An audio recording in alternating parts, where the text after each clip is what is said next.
I'm Morgan, 35 years old, and I've been sitting beside my 12-year-old son Tyler's hospital bed for 72 hours straight. The accident destroyed his bike and left him unconscious in the ICU. My eyes were burning from lack of sleep when my phone rang. It was my mother. Tomorrow is your sister's birthday party. Make sure you help prepare. I couldn't believe what I was hearing. I can't. This isn't the time. Her response chilled me to the bone. If you don't come, I'll cut you off. I hung up and deleted her number. Where are you watching from today? Hit like and subscribe to hear what my son said when he finally woke up on the day of that party. Growing up in our pristine suburban home in Connecticut, I learned early that perfection was the only acceptable standard. My mother, Barbara, ruled our household with impossible expectations and conditional love. From the beginning, it was clear that my younger sister Vanessa was the golden child. With her natural talent for piano, straight report cards, and effortless social grace, she embodied everything my mother valued. I wasn't a bad kid by any measure. I got decent grades, played soccer, and kept out of trouble. But in Barbara's eyes, I was perpetually insufficient. Why can't you be more like your sister? Became the soundtrack of my childhood.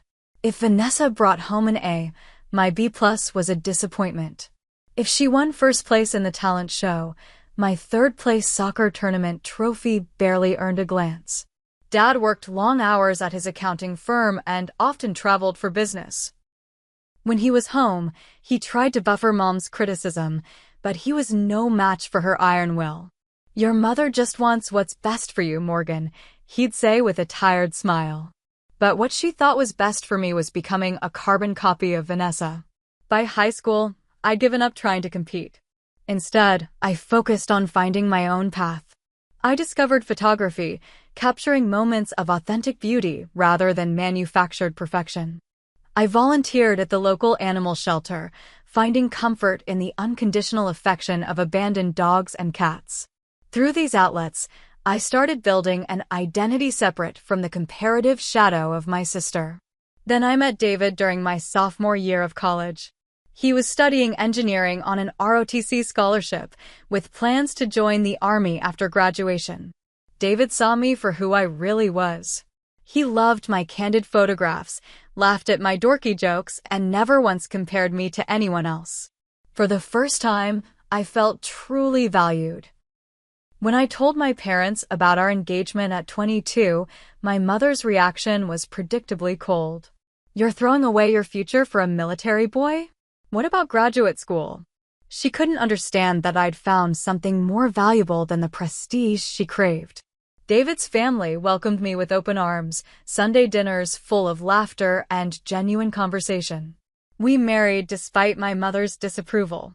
She attended the wedding with a tight smile, criticizing everything from the modest venue to my simple dress.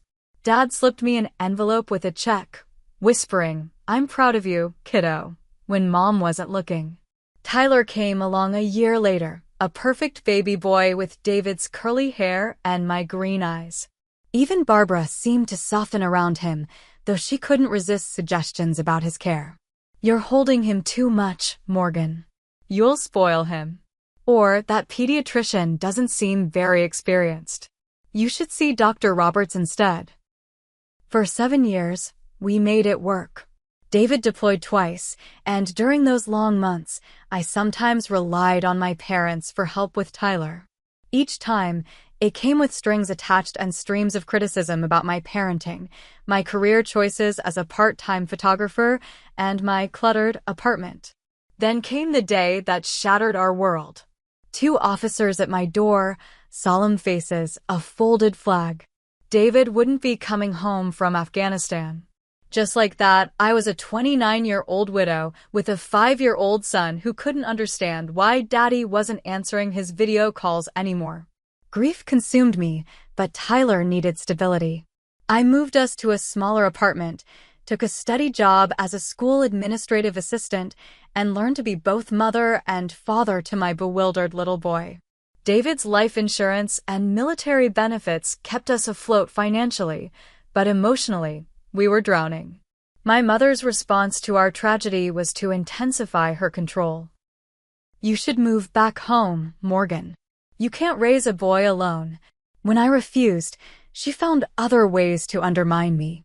She'd buy Tyler expensive gifts I couldn't afford, then remind him, "Mommy can't give you these things, but Grandma can." She'd schedule activities during my limited time with him, then make me the villain when I objected. Meanwhile, Vanessa's life continued its picture-perfect trajectory. She married a successful dentist, had twin girls, and lived in a house that belonged in a magazine. Every family gathering became an opportunity for Barbara to highlight the contrast between our lives. Vanessa's girls are already reading at a third-grade level. Is Tyler still struggling with math? Or look at this beautiful vacation photo from their trip to Europe. When was the last time you took Tyler anywhere special, Morgan? Still, I maintained the relationship for Tyler's sake.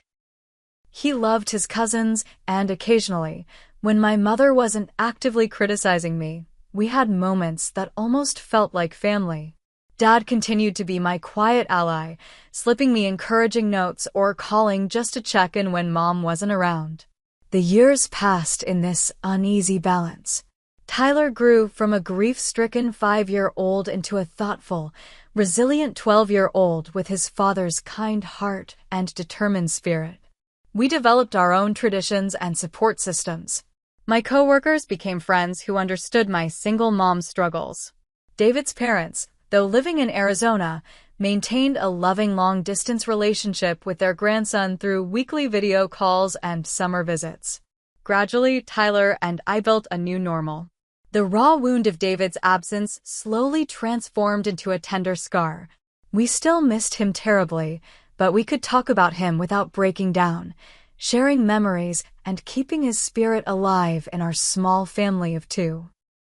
In recent months, things had actually been looking up. I'd been promoted at work, giving us a bit more financial breathing room. Tyler had joined the school science club and found his passion for robotics. We'd even planned a special trip to Washington, D.C. for spring break, our first real vacation in years. What I didn't realize was that our fragile peace with my mother was about to be tested in ways I never imagined. And when the moment of truth arrived, I would finally have to decide, would I continue the cycle of seeking approval I'd never receive, or would I find the courage to protect what mattered most, even at the cost of family ties? It was an ordinary Saturday morning, the kind that promised nothing more eventful than laundry, grocery shopping, and maybe a movie night. Tyler bounded into the kitchen, vibrating with excitement about riding bikes with his friends. The weather was perfect, clear blue skies, and the first real warmth of spring after a long Connecticut winter. "Can I go to the bike trail with Jake and Marcus?" "Jake's dad is taking us." "They'll pick me up in 30 minutes, Tyler asked, already halfway through a bowl of cereal. I glanced up from my coffee and grocery list.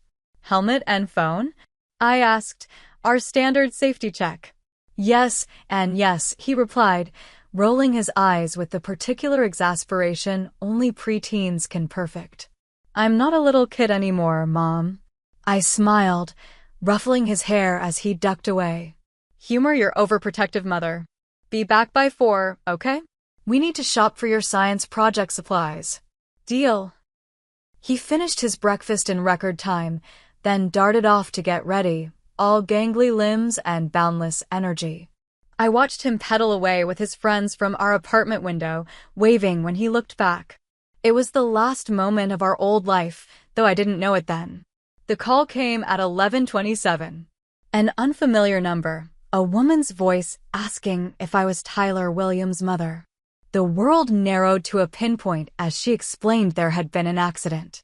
A car had swerved onto the bike trail. Tyler was being transported to Hartford Memorial.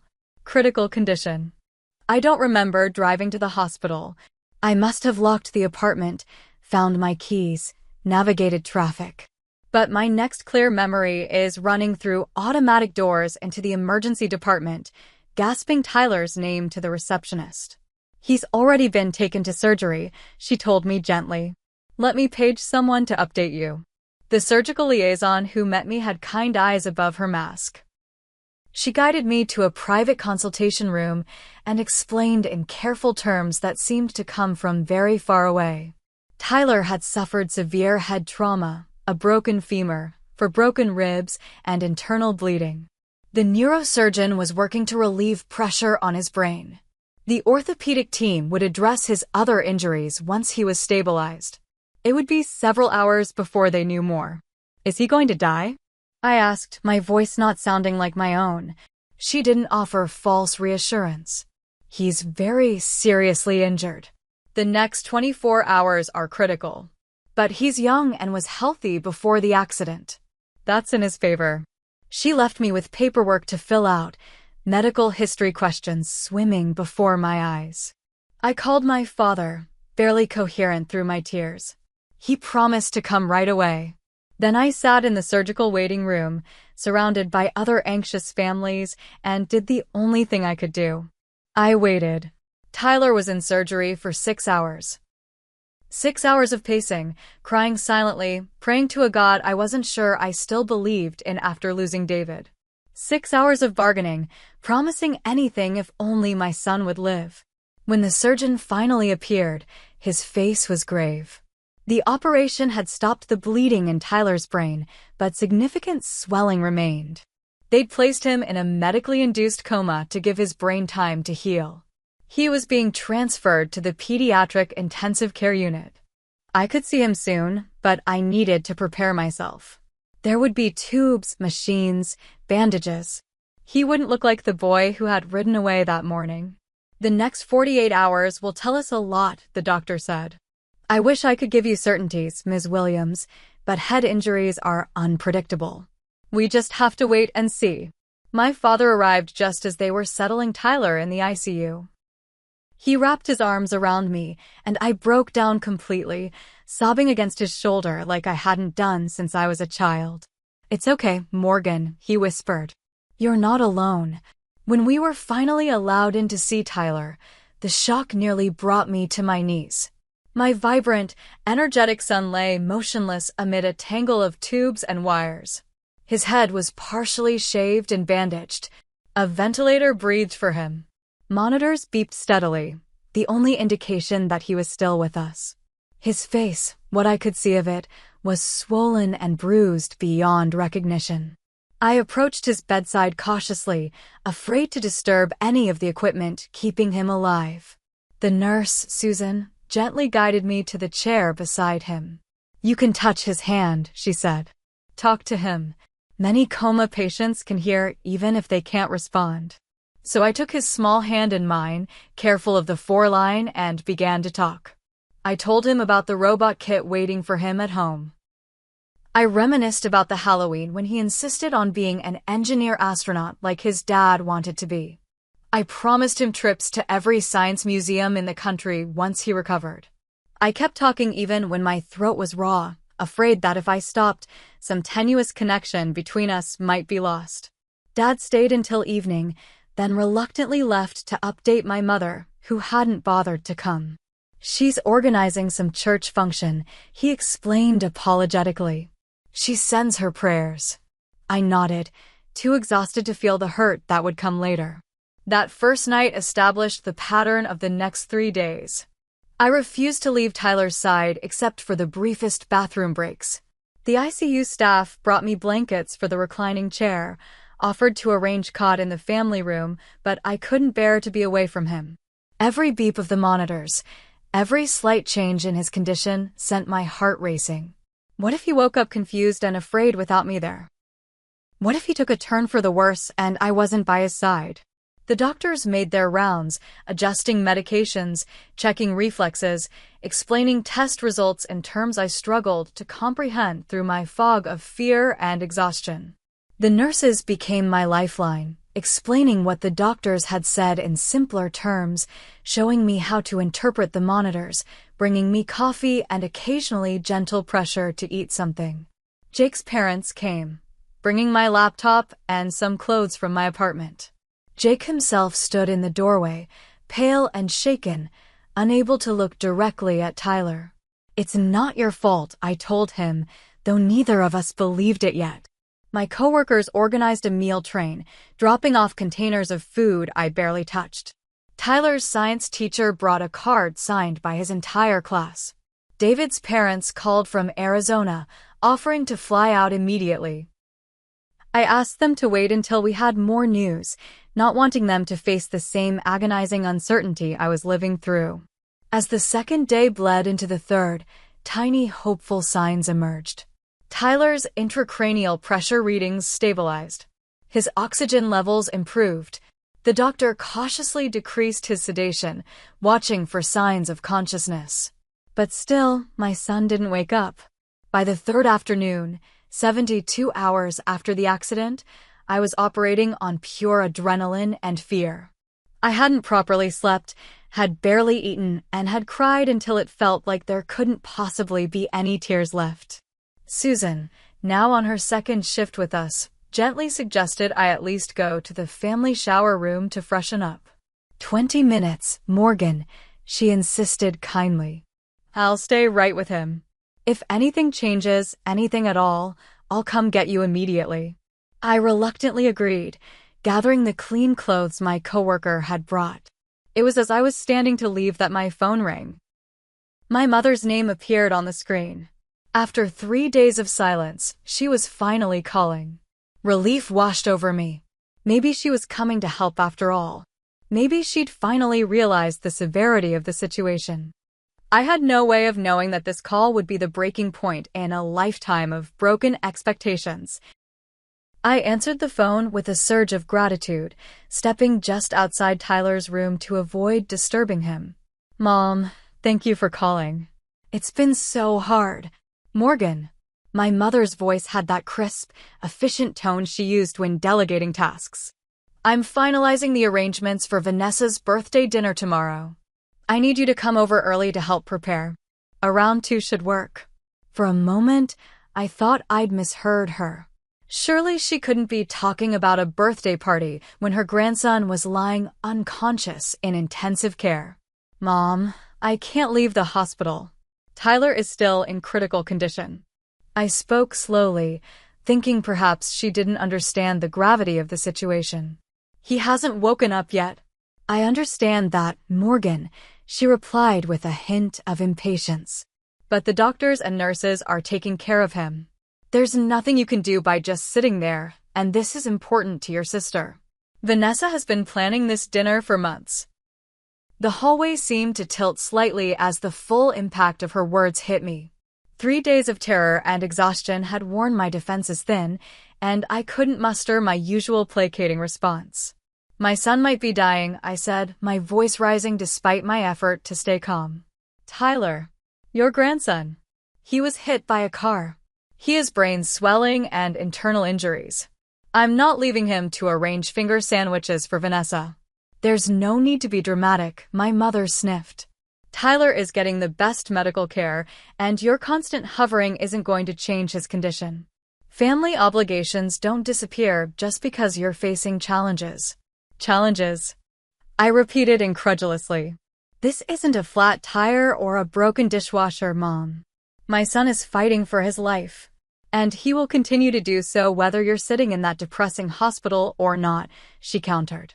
Meanwhile, your sister will be devastated if you miss her birthday. You know how sensitive she is. The familiar guilt tactics washed over me. All my life, I'd been conditioned to put Vanessa's feelings above my own, to make allowances for her sensitivity, while my own pain was dismissed as overreaction. But this wasn't about me anymore. This was about Tyler. I'm sorry Vanessa will be disappointed, I said, struggling to keep my voice steady. But I need to be here for my son. Morgan Williams. My mother's voice took on the steely tone that had intimidated me since childhood. After everything your father and I have done for you, especially since David died, this is how you repay us? Do you know how it will look if you're not there? What will I tell our friends from church? A nurse passed by, giving me a concerned glance. I realized I was trembling, my free hand clenched into a fist at my side. The mention of David, used as a manipulation tactic, ignited something inside me that 3 days of fear had compressed into a diamond-hard resolve. What exactly have you done for me since David died, Mom? I asked quietly. Criticized my parenting? Undermined my decisions? Used your financial advantages to make Tyler feel the lack in our life? Tell me, what support have you actually provided that didn't come with strings attached? How dare you, she gasped. We've given you money when you needed it. We've included you in family gatherings despite your constant attitude. We've maintained our relationship with Tyler even though you moved him across town away from us. Each accusation landed like a physical blow, but instead of cowering as I normally would, I found myself standing straighter. I moved across town because I found an apartment I could afford near a good school. I've never had an attitude about family gatherings. I've simply asked that you respect my work schedule and Tyler's activities. And yes, you've given us money occasionally, always with the reminder of how desperately we need it and how fortunate we are to have your charity. This is exactly what I'm talking about, she huffed. You twist everything into some sort of attack. This kind of victim mentality isn't healthy for Tyler, you know. Look where your independence has gotten you now. The implication that Tyler's accident was somehow a consequence of my inadequate parenting sent ice through my veins. For a moment, I couldn't speak, her words feeding the guilt that had been my constant companion since the accident. If I'd forbidden him from riding on that trail, if I'd insisted on driving him myself, if I'd been a better mother. Morgan, my mother continued, sensing weakness, be reasonable. The party starts at 6. You can spend the morning at the hospital, help with preparations, attend the dinner, and be back before Tyler would even know you were gone.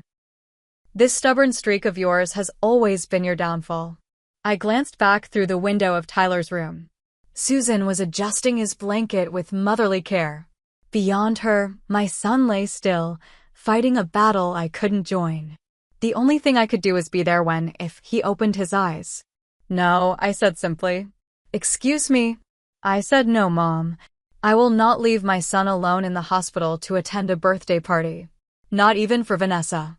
Not even for you. Don't take that tone with me, young lady, she snapped. I am still your mother, and you will show me respect. Respect goes both ways, I replied, surprising myself with my calm. And right now, you're showing zero respect for what Tyler and I are going through. I see. Her voice turned cold. Well, let me be very clear, Morgan. If you choose not to fulfill your family obligations tomorrow, there will be consequences. Your father and I have supported you financially for years. The trust fund for Tyler's education, the money we set aside for emergencies, all of that can be reconsidered. I had expected many responses, but this naked threat stunned me. Are you seriously threatening to cut off your own grandson because I won't attend a birthday party while he's in intensive care? I'm simply pointing out that family loyalty is a two-way street. If you don't come, I'll cut you off. It's your choice. In that moment, something broke inside me. Not my spirit, but the chains of obligation and guilt that had bound me to this toxic relationship for 35 years. With crystal clarity, I saw the pattern that had defined my entire life with my mother: conditional love, emotional manipulation, and the constant threat of withdrawal if I didn't comply with her demands. You're right, Mom. It is my choice. My voice was steady, almost serene. And I choose my son. Goodbye. I ended the call and stood motionless in the sterile hospital hallway. For the first time in days, tears weren't threatening to overwhelm me. Instead, a strange calm had settled over me. I opened my contacts, found my mother's entry, and after only a moment's hesitation, deleted it from my phone. As I re-entered Tyler's room, Susan looked up with concern. Everything okay, hon? No, I said honestly. But I think maybe, someday, it will be. After my shower, I returned to my post beside Tyler's bed with a strange mixture of liberation and dread churning inside me. The immediate aftermath of cutting ties with my mother left me almost lightheaded, as if I'd put down a burden I'd been carrying so long I'd forgotten what it felt like to stand straight. But as the hours ticked by, doubt crept in. The beeping monitors and hiss of Tyler's ventilator created a rhythmic backdrop to my spiraling thoughts. Had I overreacted? Would my impulsive decision hurt Tyler in the long run? The trust fund my parents had established for his college education wasn't enormous, but it represented security I couldn't provide on my own. And what about our tenuous family connections? Despite everything, Tyler loved his grandparents in the uncomplicated way children do. A memory surfaced unbidden. Tyler at 7, returning from a day with my parents while I worked overtime. His small face serious as he asked, "Mommy, Grandma says we're poor. Are we poor?" I'd been folding laundry, and the basket had slipped from my hands, scattering clean clothes across our small living room floor. "No, sweetie," I'd told him, kneeling to his level. "We have everything we need. We have our apartment, food, your school, and most importantly, we have each other." He'd nodded, but added, "Grandma says if you'd married someone with a real job instead of a soldier, we'd have a big house like Aunt Vanessa." The memory still stung, not just for the casual cruelty of disparaging David's military service, but for the confusion it had caused Tyler. I'd spent that evening reassuring him that his father was a hero, that our life was valuable exactly as it was. But the seed of doubt had been planted, and over the years, similar comments had watered it. Susan returned from her break, checking Tyler's vitals and recording them in her chart. "His numbers are looking better," she observed. "Blood pressure's stabilizing nicely. Is that a good sign?" "For waking up, I mean." I asked the same question I'd been asking for days. "It's definitely not a bad sign," she replied with the careful optimism I'd come to appreciate. "His body is healing. The brain takes its own time, but everything I'm seeing suggests he's moving in the right direction." After she left, I took Tyler's hand again. "I don't know if I did the right thing, buddy," I whispered to him. "But I couldn't leave you. Not for anything or anyone." The day stretched on, punctuated by medical checks, quiet conversations with nurses, and the delivery of another meal I couldn't bring myself to eat. My father called in the afternoon, his voice hesitant. "Your mother told me what happened," he began. "Did she tell you she threatened to cut off Tyler's college fund if I didn't attend Vanessa's birthday party?" I asked. A heavy sigh. "She didn't phrase it quite that way to me. She said you were being unreasonable and disrespectful." "Dad, I've been sitting in this hospital for 3 days straight. Tyler hasn't opened his eyes once. The doctors still can't tell me if he'll have brain damage if he wakes up. And Mom's big concern is that I helped decorate for Vanessa's party." "Your mother doesn't deal well with situations she can't control," he said quietly. "This scares her, Morgan. You know how she is." "That's not an excuse," I replied, too tired for anger. "Has she even asked how Tyler is doing?" His silence was answer enough. "I thought so," I said. "Look, Dad, I love you and I know you're caught in the middle. But I can't do this anymore. Not while Tyler needs me to be completely present for him." "I understand," he said, and I thought maybe he actually did. "I'll check on you tomorrow." After we hung up, my mind drifted to earlier conflicts with my mother, searching for patterns I'd been too close to see. There was my high school graduation when she'd criticized the dress I'd saved up to buy because it wasn't the one she would have chosen. My college scholarship, diminished because community college doesn't really count. My wedding, which she'd attended with visible displeasure, later telling relatives that she'd tried to talk sense into me about marrying so young. Then there was the aftermath of David's death. She'd arrived at my apartment the day after the funeral, armed with real estate listings in their neighborhood. "You can't possibly stay here now," she declared, as if the decision had already been made.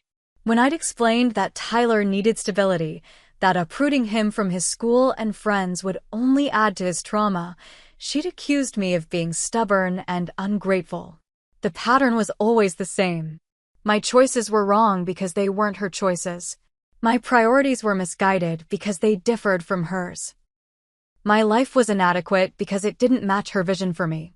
A hospital chaplain stopped by in the early evening, offering spiritual support.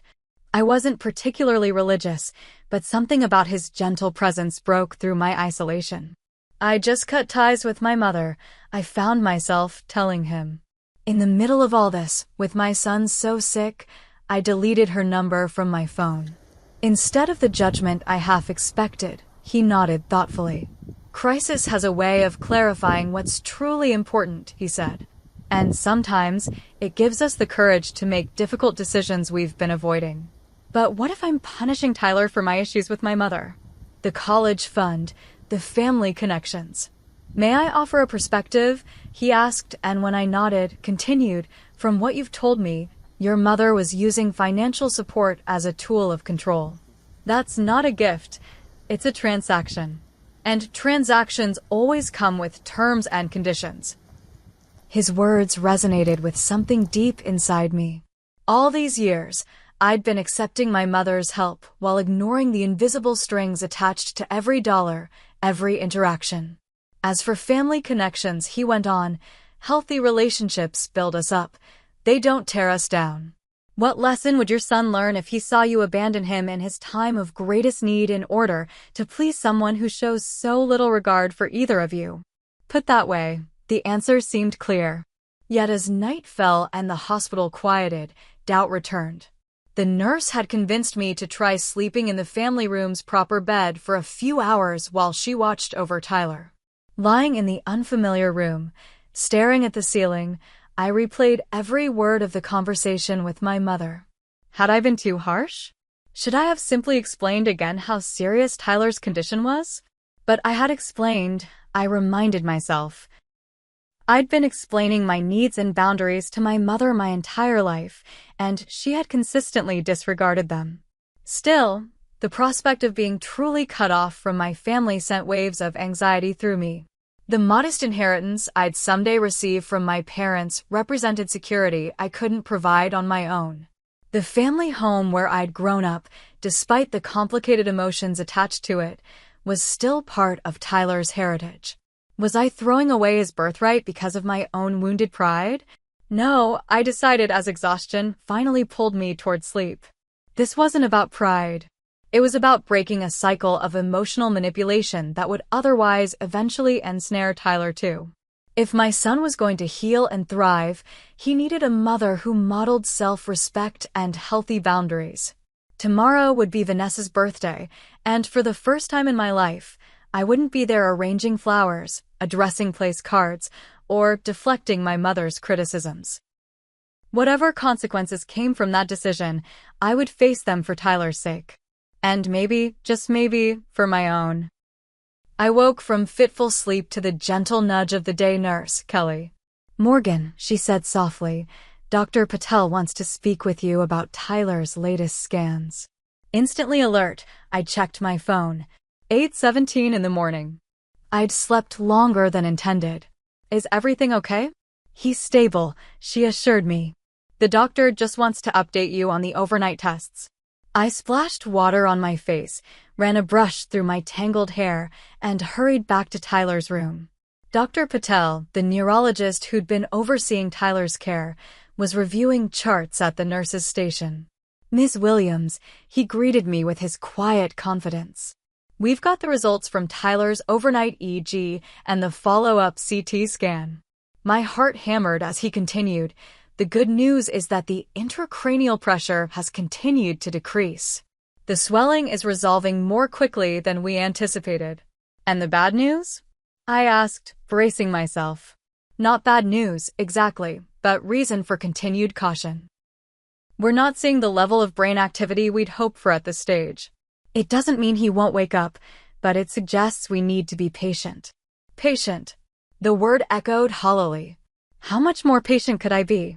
What's the next step? "We're going to start gradually reducing the sedation today. If all goes well, we might be able to attempt removing the ventilator tomorrow or the day after." As we discussed details, my phone buzzed in my pocket. A text from Vanessa. "Mom says you're not coming today. I know Tyler is sick, but it's just a few hours. You could at least send a gift." I stared at the screen, momentarily speechless. Just sick. As if my son had a cold or a sprained ankle. I silenced the phone without responding and refocused on Dr. Patel's instructions. Throughout the morning, the texts kept coming. "Aunt Judith, your mother is beside herself. Family should come first. Cousin Rachel, everyone's asking where you are. So awkward. Uncle Steve. Your sister only turns 30 once, kiddo. Each message twisted the knife, not because they made me doubt my decision, but because they revealed how completely my family misunderstood or minimized what Tyler and I were going through. Not one of them asked how Tyler was doing. Not one expressed genuine concern for his condition or offered support. Around noon, as I was helping the physical therapist move Tyler's limbs to prevent muscle atrophy, my phone rang. My father. How is he today? He asked, background noise suggesting he was in the car. About the same, I replied. They're reducing his sedation gradually. We're hoping for signs of consciousness soon. That's good, he said, sounding distracted. Listen, Morgan, I'm driving your mother and Vanessa to pick up the cake. Is there any chance you've reconsidered? Even for an hour? Something in me snapped. No, Dad. I haven't reconsidered. I'm not leaving my critically injured child alone in the hospital to celebrate Vanessa's birthday. The fact that anyone in this family thinks I should is absolutely insane. You don't need to take that tone, he said, his voice hardening. Your mother is very upset. My mother is always upset when she doesn't get her way, I replied. Meanwhile, I'm terrified my son might never wake up, and not one person in this family besides you has even asked how he's doing. That's not fair, Morgan. We're all concerned about Tyler. Are you? Because from where I'm sitting, it seems like Vanessa's birthday cake is the top priority. He sighed heavily.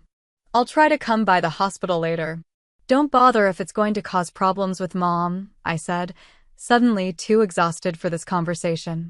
Just enjoy the party. After we hung up, I turned my phone off completely. The stream of guilt-inducing messages was interfering with my ability to focus on Tyler, and right now, he needed me present and clear-headed. The afternoon crawled by as the medical team gradually adjusted Tyler's medications. I watched obsessively for any sign of response, a twitch of fingers, a flicker of eyelids, anything to indicate he was coming back to me. But hour after hour, he remained still. Dr. Patel returned in the late afternoon, examining Tyler thoroughly and reviewing the latest vital signs. His body is responding well to the medication changes, he noted. Remember, this is a marathon, not a sprint. Each patient follows their own timeline. As he was leaving, he paused in the doorway. Ms. Williams, forgive me if this is overstepping, but Nurse Susan mentioned you've been here continuously for 4 days now. I can't leave him, I said simply. I understand that instinct completely, he replied. But as a doctor, I need to point out that exhaustion compromises your immune system and cognitive function. You won't be able to support Tyler effectively if you collapse. What would you do? I asked. If it was your child? His professional demeanor softened slightly. I'd probably do exactly what you're doing, he admitted. But I'd also recognize that taking care of myself is part of taking care of my child. Short breaks, proper meals, even brief walks outside the hospital, these things aren't abandonment. They're necessary maintenance. His words reminded me of airline safety instructions. Put on your own oxygen mask before helping others. I'll try, I promised, though the thought of leaving Tyler still filled me with anxiety. There's something else, he added hesitantly. Family conflicts often intensify during medical crises. Whatever's happening with your relatives, don't let it consume the emotional energy Tyler needs from you right now. I nodded, struck by his insight. Thank you. After he left, I sat with his advice, recognizing its wisdom. The conflict with my mother had been building for decades. Tyler's accident hadn't created it, merely brought it to a breaking point. And now I needed to set it aside to focus completely on my son's recovery.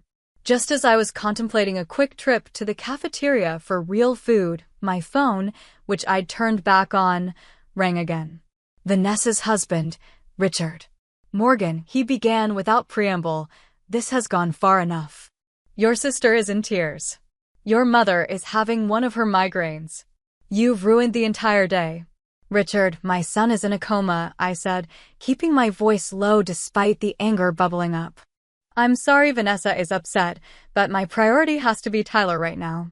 Look, no one's saying Tyler isn't important, he replied with the condescending tone he typically reserved for discussions about my financial situation. But your attitude is causing real distress to your family. Your mother says this is typical behavior from you, always putting your own drama above everyone else's needs. Something inside me, some final thread of restraint, broke. My drama? My 12-year-old son was hit by a car, Richard. He has a traumatic brain injury. He hasn't opened his eyes in 4 days. I haven't left this hospital since the ambulance brought him here. I've barely slept. I'm terrified he might die or wake up with permanent damage. And you're calling that drama? That's not what I meant, he backpedaled. Of course Tyler's accident is serious. But you know how important these family gatherings are to Barbara. Surely you could have compromised somehow. Compromise? I repeated incredulously. What exactly would that look like, Richard? Should I leave my unconscious son alone so I can help arrange Vanessa's birthday flowers? Should I abandon him when he might wake up confused and frightened, just to keep my mother happy? Tell me, what compromise would you suggest if it was one of your children lying here? His silence told me everything I needed to know. That's what I thought, I continued, my voice steadier now. Let me be absolutely clear. I love my sister. I'm sorry she's upset on her birthday. But I will not leave my son's bedside for a party, and the fact that anyone in this family expects me to do so tells me everything I need to know about where Tyler and I stand in the hierarchy of importance. You're being melodramatic, he tried again, but with less conviction. No, Richard, for the first time in my life, I'm seeing things exactly as they are. Please don't call again unless it's to ask how Tyler is doing or to offer actual support. I ended the call and turned to find Kelly standing in the doorway with wide eyes. I'm sorry, I said, embarrassed by my outburst. Family stuff. Never apologize for standing up for your child, she replied firmly. In my 15 years of nursing, I've seen all kinds of family dynamics play out in these rooms. Trust me, you're doing the right thing being here. Her validation meant more than she could know. Thank you. Now, she continued briskly, I'm ordering you to go to the cafeteria and eat an actual meal while I sit with Tyler. Doctor's orders. 20 minutes, minimum. For the first time in days, I felt the ghost of a smile cross my face. Yes, ma'am. The hospital cafeteria was relatively quiet at 5 in the afternoon, between the lunch and dinner rushes. I selected a sandwich and soup, then sat by a window overlooking the parking lot. Outside, life continued normally. People came and went, completely unaware that my entire world was contained in a small ICU room 4 floors above. As I ate mechanically, I checked the time. 5:20. Vanessa's party would be starting soon. For a moment, I pictured the familiar scene. My mother's immaculate dining room, the table set with her best china, Vanessa holding court as the guest of honor. For the first time in my adult life, I wouldn't be there in my assigned supporting role. Strange as it seemed, amid all the fear and exhaustion, I felt an unfamiliar sense of peace about that decision. The oxygen mask metaphor came back to me. By refusing to abandon Tyler, I wasn't just caring for him. I was finally putting on my own mask first after years of oxygen deprivation. I had just finished eating when my phone rang. Kelly's number. My heart lurched as I answered. Morgan, she said urgently, you need to come back right now. Tyler's monitors are showing changes. I was already running for the elevator. Changes? Is he okay? Just get here, she replied. Hurry. I raced back to Tyler's room, my heart pounding so hard I could feel it in my throat. The elevator seemed agonizingly slow, stopping at every floor despite my frantic button pressing. When it finally reached the pediatric ICU, I sprinted down the hallway, dodging a meal cart and nearly colliding with an orderly. Outside Tyler's room, I paused for a split second, terrified of what I might find inside. Had he taken a turn for the worse? Was this the moment I'd been dreading, when the doctors would tell me they'd done everything they could? Drawing a deep breath, I pushed open the door. Kelly was bent over Tyler's bed, adjusting something on one of the monitors. She looked up as I entered, her expression unreadable. "His EEG patterns changed," she said. "I called Dr. Patel. He's on his way." "What does that mean?" I asked, moving to Tyler's side. He looked the same, still and pale among the tubes and wires. "Is it bad?" "Not necessarily," she replied cautiously. "There's increased brain activity. It could be a positive sign." I took Tyler's hand, careful of the foreline. "Tyler? Sweetheart, it's Mom. I'm here." My voice broke slightly. "If you can hear me, try to squeeze my hand." Nothing. Just the steady beep of the heart monitor, the rhythmic whoosh of the ventilator. Dr. Patel arrived minutes later, reviewing the EEG readouts with focused intensity. "This is interesting," he murmured, mostly to himself. He performed a quick neurological exam, checking Tyler's pupil response, testing basic reflexes. "Ms. Williams," he said finally, "there are definite changes in Tyler's brain activity patterns. We're seeing waves consistent with lighter states of unconsciousness." "He's waking up?" I hardly dared to hope. "Let's not get ahead of ourselves," he cautioned. "But this is a positive development. I'm going to order a reduction in his sedation. If he continues to progress, we might see more responsiveness in the coming hours." "Hours?" I repeated, clinging to the word. "Potentially," he nodded. "But I want to emphasize that emerging from a coma isn't like waking up from sleep. It's usually a gradual process with ups and downs. Try to manage your expectations." After he left, I resumed my vigil beside Tyler, talking to him continuously, telling him about the robot kits waiting at home, promising trips to the science museum, anything to give him a connection to follow back to consciousness. The light outside faded as evening settled in. Vanessa's party would be in full swing now, I thought absently. The gifts would have been opened, the cake cut. For the first time in my life, I'd chosen my own path instead of the one my mother had prescribed, and despite everything, it felt right. Around 8:30, as Kelly was performing her hourly check of Tyler's vitals, I noticed a slight movement. His fingers twitched against mine. "Did you see that?" I gasped. Kelly immediately checked the monitors. "His heart rate's up slightly," she noted. "Tyler? Can you hear me?" Another twitch, this time accompanied by a slight furrow of his brow. I leaned closer, hardly daring to breathe. "Tyler? Sweetheart, it's Mom. You're in the hospital. You're safe." His eyelids fluttered. Just a quick movement, but unmistakable. "I'll get Dr. Patel," Kelly said, already reaching for the phone.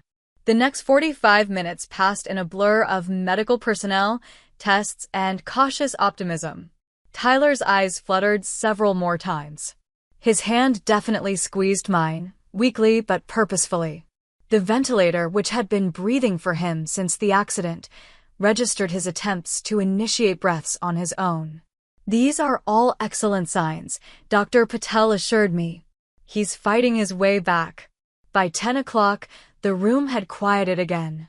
The night shift nurse, Marcus, had taken over from Kelly, continuing the reduced sedation protocol Dr. Patel had ordered. I sat holding Tyler's hand, afraid to look away for even a moment lest I miss some new sign of awakening. It happened during a moment of perfect stillness. One moment Tyler was motionless, the next his eyes opened. Not a flutter, not a momentary glimpse, but a sustained gaze, unfocused at first, then gradually settling on my face. "Tyler," I whispered, tears immediately spilling down my cheeks. "Can you hear me?" He blinked slowly, confusion evident in his expression. The ventilator tube prevented him from speaking, but his eyes tracked my movement as I leaned closer.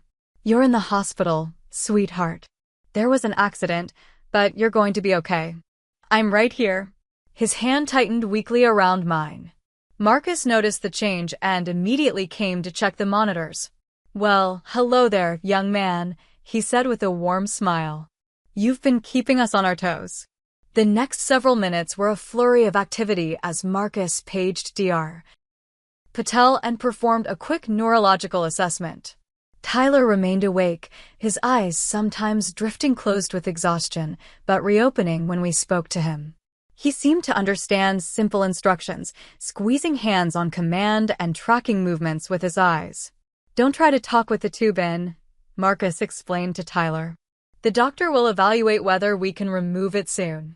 Just rest and let your body heal." When Dr. Patel arrived, his face broke into the first genuine smile I'd seen from him. "This is excellent," he said after examining Tyler. "He's showing good neurological responses. If he continues to improve overnight, we can consider extubation tomorrow morning." After the doctor left, I sat beside Tyler, overwhelmed with relief. "Mom, don't cry," Tyler mouthed around the ventilator tube, his eyes concerned despite his own condition. I laughed through my tears, stroking his hair gently.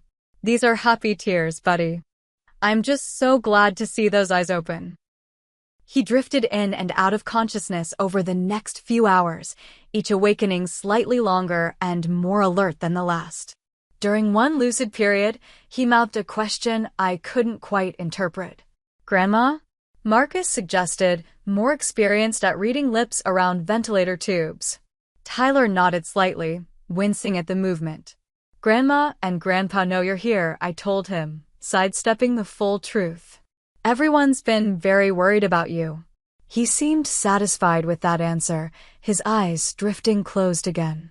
I exchanged a glance with Marcus, who gave me an understanding nod.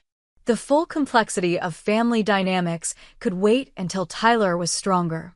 By morning, Tyler's improvement was remarkable. He was consistently awake for longer periods, responsive to questions, and showing good neurological function. Dr. Patel decided to remove the ventilator, a procedure that left Tyler with a sore throat but finally able to speak in a raspy whisper. Water was his first spoken request, followed by a weak but unmistakable hungry. Small victories that brought fresh tears to my eyes. The doctor cautioned that we still had a long road ahead. Tyler's broken bones would need time to heal, and we wouldn't know if there were any cognitive effects from the brain injury until he was further along in recovery. But for now, the simple fact of his awakening, his recognition, his basic needs, felt like miracles. I was helping Tyler sip water through a straw when the door to his room swung open without a knock. My mother strode in, followed closely by Vanessa. The sight of them froze me in place, the water cup suspended halfway to Tyler's lips. "There you are," my mother said, as if I'd been deliberately hiding. "We've been trying to reach you for hours." I set the cup down carefully, acutely aware of Tyler watching the interaction. "I turned my phone off last night," I said quietly. Tyler woke up. My mother's gaze shifted to her grandson, softening slightly. "Hello, Tyler. You gave us quite a scare." Then, to me in a lower voice, "We need to talk." "Outside." "I'm not leaving him," I stated firmly. "It's okay, Mom," Tyler whispered, his voice still raw from the ventilator. "I'm okay." Reluctantly, I stepped just outside the door with my mother and sister, positioning myself so I could still see Tyler through the window. "Your behavior yesterday was completely unacceptable," my mother began without preamble. "Vanessa's birthday was ruined. Everyone was asking where you were." "My son was in a coma," I replied, keeping my voice level with effort. "And now he's awake," she countered. So, all that drama about not being able to leave his side was clearly excessive. "You could have attended the party for an hour." The casual dismissal of Tyler's critical condition and my vigil beside him left me momentarily speechless. Vanessa stepped into the breach, her expression a practiced blend of concern and reproach. "We understand you were worried, Morgan, but family obligations don't just disappear because of a crisis. We rescheduled the photographer because you weren't there for the family portrait." "A photographer?" I repeated slowly, the absurdity of their priorities suddenly crystal clear. "My son nearly died, and you're upset about a photo opportunity." "Don't be so melodramatic," my mother scoffed. The doctors were taking care of him. Your presence wasn't medically necessary. Something inside me shifted, like tectonic plates finding a new arrangement. The old familiar guilt and need for approval were still there, but they'd been displaced by something stronger, the fierce, protective love of a mother who had nearly lost her child. Let me be very clear, I said, my voice steady despite the anger coursing through me. Tyler woke up last night, not because of medical intervention, but because he was fighting his way back. He opened his eyes and saw me, his mother, beside him where I had promised to be. Not at a birthday party, not posing for photos, but right where he needed me. Morgan Williams, don't you take that tone with me, my mother warned, drawing herself up to her full height. After everything your father and I have done for you and Tyler, this is the gratitude we get? The disrespect. What exactly have you done, Mom? I asked, surprising myself with my calm. You've criticized my parenting, undermined my decisions, used money as a weapon, and now, when my child is seriously injured, your biggest concern is that I missed a party. So please, tell me what gratitude you feel entitled to. Vanessa gasped at my unprecedented defiance. My mother's face hardened into the expression I'd feared my entire life, the look that preceded punishment, withdrawal, cold silence. I see you've made your choice, she said icily. Don't expect any further financial support from us. The trust fund, the inheritance, all of it will be reconsidered. I expected nothing less, I replied, the words bringing a strange liberation. Now, if you want to see Tyler, you can come in one at a time, be positive and supportive, and stay no more than 5 minutes. He's still recovering and doesn't need stress. You can't dictate the terms of our relationship with our grandson, my mother sputtered. Actually, I can and I will. I'm his mother and his legal guardian. If you can't respect these boundaries, I'll ask security to escort you out. For a moment, I thought she might actually strike me. Instead, she turned on her heel and stalked toward Tyler's room. I quickly stepped in front of her. One more thing. He doesn't know about our conflict, and this isn't the time to burden him with it. If you say one word to upset him, you will never see him again. The absolute certainty in my voice must have convinced her I meant it. She nodded stiffly and entered the room, transforming instantly into the doting grandmother role she played so well for audiences. I stayed by the door, watching like a hawk as she spoke softly to Tyler, patting his hand and telling him how worried we all had been. Tyler, still weak and groggy, seemed confused by her presence, but managed small responses to her questions. After exactly 5 minutes, I stepped forward. Tyler needs to rest now. My mother straightened, the pleasant mask slipping slightly. I've hardly had any time with him. 5 minutes, as we agreed, I replied firmly. You can visit again tomorrow if Tyler feels up to it. She gathered her designer purse, leaning down to kiss Tyler's forehead. Grandma will be back soon, sweetheart. You focus on getting better. After she stepped out, Vanessa took her turn, clearly uncomfortable with the tension, but making an effort to be cheerful for Tyler's benefit. She showed him pictures of his cousins on her phone and promised to bring them to visit when he was stronger. When both had left, I returned to Tyler's side, emotionally drained but resolute. You okay, buddy? He nodded slightly, then whispered, Were you fighting? About the party. I considered how to answer, balancing honesty with his fragile condition. We had a disagreement, I admitted. Grandma wanted me to go to Aunt Vanessa's birthday yesterday, but I needed to be here with you. His eyes, so much like his father's, studied my face. You stayed with me the whole time? Every minute, I promised. And I'm not going anywhere. He seemed to process this, then whispered something so quietly I had to lean closer to hear. You were right to stay with me. In that moment, as tears blurred my vision, I knew with absolute certainty that I had made the right choice. Not just for Tyler, but for both of us. The weeks following Tyler's awakening unfolded in a blur of medical assessments, physical therapy sessions, and small but significant victories. The first time he sat up without assistance. The day he took 3 steps with a walker. The morning he correctly solved a simple math problem, proving his cognitive functions were returning. Dr. Patel continued to caution that recovery from traumatic brain injury was rarely a straight line, and indeed, we faced setbacks along with progress. Tyler struggled with short-term memory issues, tiring easily during cognitive tasks. Headaches plagued him, sometimes mild, sometimes debilitating. The broken femur required a second surgery when it wasn't healing properly. Through it all, we found strength I hadn't known we possessed. Tyler approached each challenge with determination that brought both pride and heartache. "I get it from you, Mom," he told me once after a particularly difficult physical therapy session. Dad always said you were the strongest person he knew. Our support system expanded in unexpected ways. My coworkers organized a rotation to help with household chores. Jake's parents drove Tyler to appointments when I had to work. David's parents flew in from Arizona and stayed for 2 weeks, their practical support and unconditional love a balm for both of us. Meanwhile, my relationship with my parents entered uncharted territory. True to her word, my mother formally revised their will and trust documents, removing Tyler and me as beneficiaries. My father called to tell me, his voice heavy with regret but ultimately loyal to his wife. "She feels you've left her no choice, Morgan."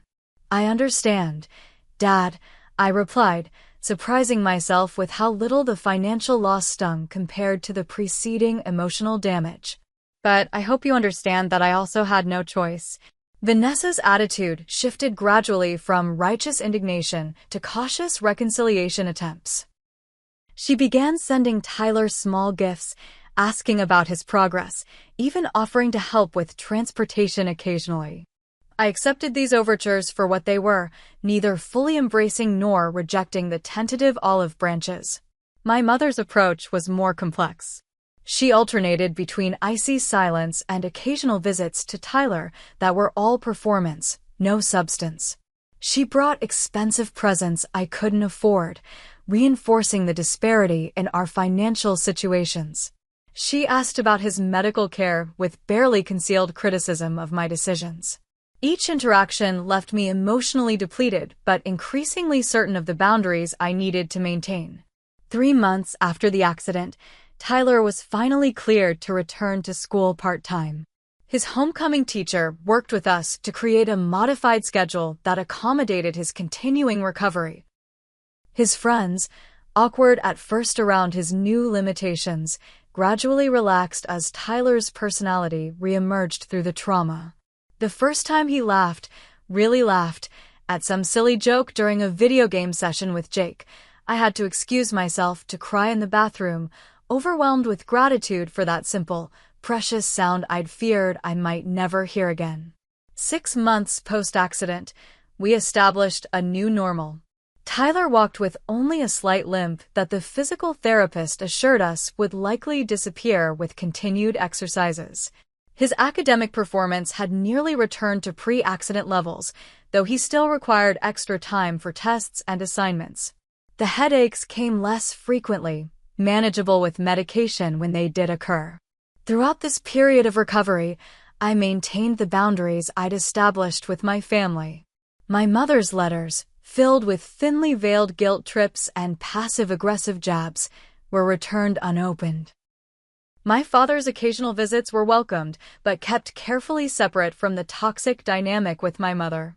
The financial implications of our estrangement were significant, but not insurmountable. I took on freelance photography work in addition to my school administration job, building a modest client base for family portraits and small events.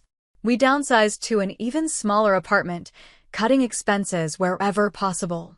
The college fund we'd been counting on would need to be replaced with scholarships, loans, and my own savings, but we had time to figure it out.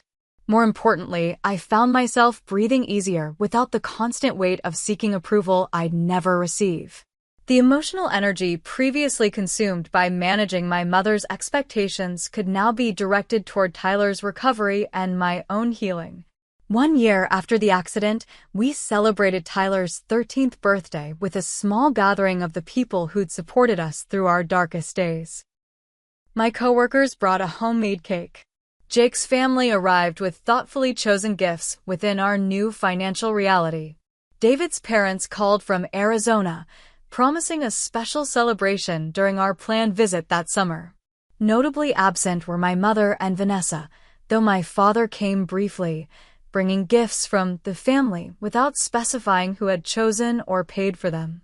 After he left, Tyler asked the question I'd been expecting for months. "Mom, are we ever going to be close with Grandma again?" We sat on our small balcony, watching the sunset paint the sky in shades of orange and pink. I considered how to answer, balancing honesty with age-appropriate explanation. "I don't know, buddy," I said finally. "Sometimes relationships become unhealthy, even with people we love. Grandma and I have very different ideas about how family should treat each other." He nodded thoughtfully.